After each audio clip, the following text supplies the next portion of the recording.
Cheese ওয়ার্কটা বন্ধ করে মানে কর্মবিরতিটা বন্ধ করে ওরা কাজে যোগদান করুন। আন্দোলনও জোরদার হোক, কিন্তু কাজে যোগদান করে কাজ বজায় রেখে মানুষকে পরিষেবা দিন। আন্দোলনটাকে চালিয়ে যেতে হবে যতদিন পর্যন্ত এই তিলোত্তমার বিচার না হচ্ছে।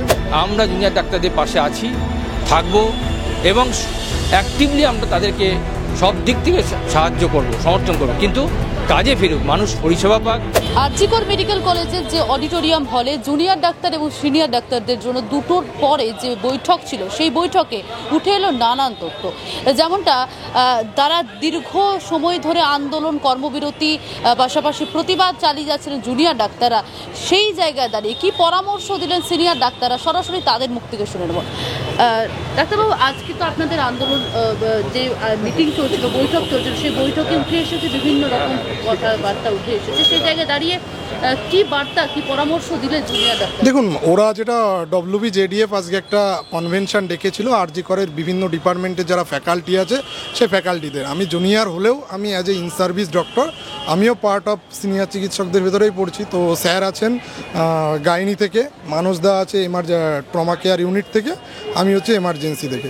তো আমরা যেটা ওদের অনুরোধ করেছি বা আমাদের যেটা বক্তব্য, যে চিজ ওয়ার্কটা বন্ধ করে মানে কর্মবিরতিটা বন্ধ করে ওরা কাজে যোগদান করুন এবং যোগদান করার পরে আন্দোলনটাকে চালিয়ে যেতে হবে যতদিন পর্যন্ত এই তিলোত্তমার বিচার না হচ্ছে। মানে আলটিমেটলি দেখা যাচ্ছে যে তার বিচার, এই কালপ্রিটরা ধরা পড়লো এবং ধরা পড়ার পরে তাদের ম্যাক্সিমাম পানিশমেন্ট আমরা চাই। যতদিন হচ্ছে ততদিন পর্যন্ত আমরা আন্দোলন চালিয়ে যাব ওদের সাথে হাতে হাত মিলিয়ে। দেখুন, আমরা সিনিয়র চিকিৎসকরা প্রথম থেকে কিন্তু আমরা কাজ করে গেছি এবং তার সাথে সাথে আমরা আন্দোলনও করে গেছি। ওদেরকেও সেটা বলছি যে আন্দোলন মানে কাজটা চালিয়ে গিয়ে যখন ফাঁকা সময় পাচ্ছে বা বিভিন্ন রকম আন্দোলন বা বিভিন্ন রকম ডেমনস্ট্রেশন বা যে সমস্ত অন্যান্য প্রসিডিউর আছে সেইগুলোর মাধ্যমে আন্দোলনটা চালিয়ে যাওয়া এবং আমাদের CBI বা সুপ্রিম কোর্টের কাছে ভরসা রেখে জাস্টিসটা আদায় করা, এটাই হচ্ছে আমাদের মূল লক্ষ্য। এইবার কিছু কিছু ক্ষেত্রে যে জিনিসটা সমস্যা তৈরি হয়েছে, এখন দেখুন একটা বন্যা পরিস্থিতি তৈরি হয়েছে বা পূজার সময় পেশেন্ট কেয়ার সার্ভিস যাতে হ্যাম্পার না হয় সেই কথা ভেবেই আমরা এটা তাদেরকে বলেছি। কিন্তু অ্যাট দ্য সেম টাইম আমরা কিন্তু তাদের উপর কোনো কিছু চাপিয়ে দিইনি, আমরা তাদেরকে অ্যাপিল করেছি, অনুরোধ করেছি। কারণ দেখুন, এর আগেও তো 40 দিন চলেছে, সার্ভিস বন্ধ হয়নি। ইভেন আমাদের এমার্জেন্সিতে আমরা যেটা করেছি যে 9 জন অলরেডি অন্যান্য ডিপার্টমেন্ট থেকে 9 জন চিকিৎসককে, অ্যাসিস্ট্যান্ট প্রফেসর র্যাঙ্কের 9 জন চিকিৎসককে অলরেডি এমার্জেন্সিতে আমরা স্ট্যান্ড বাইকে আমরা অলরেডি অর্ডারও একটা বেরিয়ে গেছে, যাতে যদি তারা কোনো ক্রমে চিজ ওয়ার্ক কন্টিনিউ করে যাতে সার্ভিস হ্যাম্পার না, আমরা কিন্তু রেখেছি। যেটা অনেক জায়গায় মিডিয়া বা বিভিন্ন সূত্রে বলা হচ্ছে বা পেশেন্ট পার্টির ভিতরে একটা ভ্রান্ত ধারণা তৈরি হচ্ছে আরজিকরের সার্ভিস বন্ধ।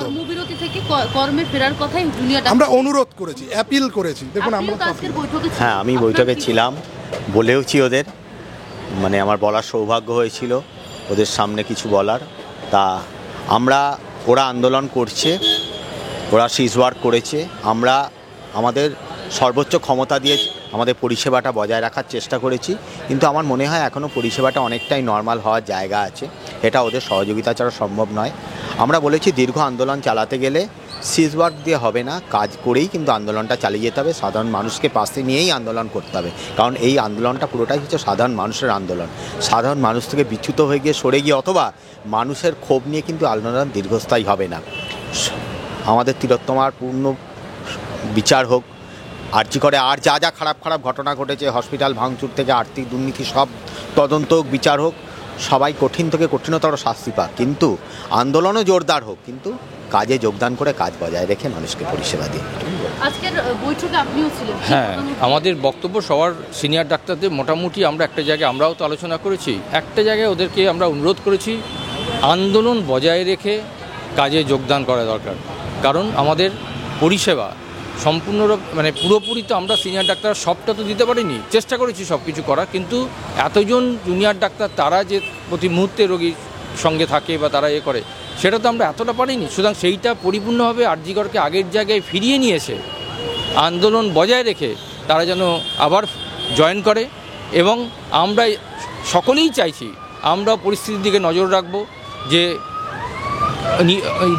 আমাদের যে মেয়েটি আমাদের যে চলে গেছে আমাদের এইভাবে এত খারাপ একটা পরিস্থিতির মধ্যে, তার পরিপূর্ণ বিচার এবং হোক, দোষীদের উপযুক্ত শাস্তি পাক। ততদিন পর্যন্ত আমরা কিন্তু থামব না। আমরা জুনিয়র ডাক্তারদের পাশে আছি, থাকব এবং অ্যাক্টিভলি আমরা তাদেরকে সব দিক থেকে সাহায্য করব, সমর্থন করব, কিন্তু কাজে ফিরুক, মানুষ পরিষেবা পাক। মানুষ দূর দূরান্ত থেকে চারদিকে রোগী, গরিব যে কোনোভাবে এত দুস্থভাবে মানুষ চারদিক থেকে আসে, তারা যদি এসে পরিষেবা না পায়, তা আজকে তারা যেমন আমাদের পাশে যেভাবে দাঁড়িয়েছে, প্রত্যেকটা মানুষ, আপামর জনসাধারণ, তো এই আগামী দিনে আমরা হয়তো তাদের কীভাবে পাশে পাবো না, সুতরাং তাদের পরিষেবাটাও আমাদের দিতে হবে, এটা আমরা বুঝিয়েছি।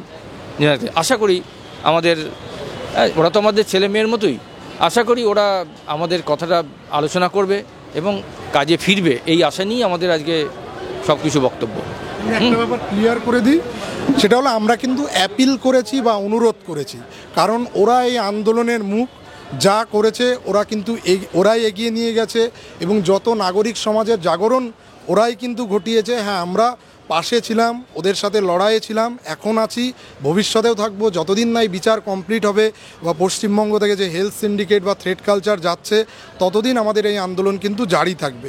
কিন্তু ওরা যা ডিসিশন নেবে সেটাই আমরা ওয়েলকাম। যদি চিজ ওয়ার্ক করে, তবুও আমরা সিনিয়র চিকিৎসকরা, আমরা অন্য ডিপার্টমেন্ট থেকে হোক বা যেভাবে হোক, আমরা সার্ভিস চালিয়ে যাবো। আমরা কিন্তু ওদের এগেনস্টে নই বা বিরোধিতা নই, আমরা এটা একটা মানবিকতার দৃষ্টিকোণ থেকে এই পরিস্থিতি, যেহেতু একটা বন্যা পরিস্থিতি বা পুজোর মরশুম, এটা দেখে আমরা ওদের অনুরোধ করেছি। কিন্তু ওরা যে গ্রিভান্সের জন্য লড়াই করছে, সেম গ্রিভান্স বা সেম সিকিউরিটি সেফটি প্রবলেম আমরাও কিন্তু রেগুলার ফেস করছি। ওদের যে দাবি দেওয়া, সেই দাবি দেওয়া কিন্তু সেম, আমরা ওদের ভিতরে কোনো পার্থক্য নেই। শুধুমাত্র আমরা এখন সরকারিভাবে একটা চাকরি করছি, ওরা এখন ট্রেনিং পিরিয়ডে আছে, আমাদের ভিতরে কিন্তু আর কোনো ডিফারেন্স নেই। ওদের দাবি দেওয়া মানে আমাদেরই দাবি দেওয়া। আমরা এই জন্যে ওদের ডিসিশনের বাইরে কখনো কিছু বলবো না। ওরা যেটা ডিসিশন নেবে সেটাই ওয়েলকাম জানাবো।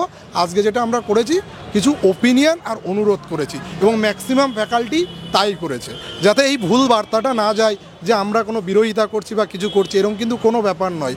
আমরা তাদের উপর পূর্ণ বিশ্বাস রাখছি, তারা হয়তো এরপরে আলোচনা করবে, কারণ তারা সমস্ত মাইনোটস আমরা দেখেছি নিচে লিখেছে, আলোচনা করবে, করে সিদ্ধান্তটা জানাবে। এটা কিন্তু আমরা ডিসিশন মেকার কেউ নই, আমরা জাস্ট হচ্ছে পাশে থেকে আমরা শুধুমাত্র তাদের কিছু সাজেশান বা ওপিনিয়ন আর অনুরোধ করেছি, এর বাইরে কিচ্ছু না। আন্দোলন চলুক, প্রতিবাদ চলুক, কর্মবিরতি যেন উঠে যায়, এমনটাই অনুরোধ জানিয়েছেন সিনিয়র ডাক্তার আর জুনিয়রদের। বাংলা হান্টের আরও খবর দেখতে নজর রাখুন। বাংলা খবর মানেই বাংলা হান্ট।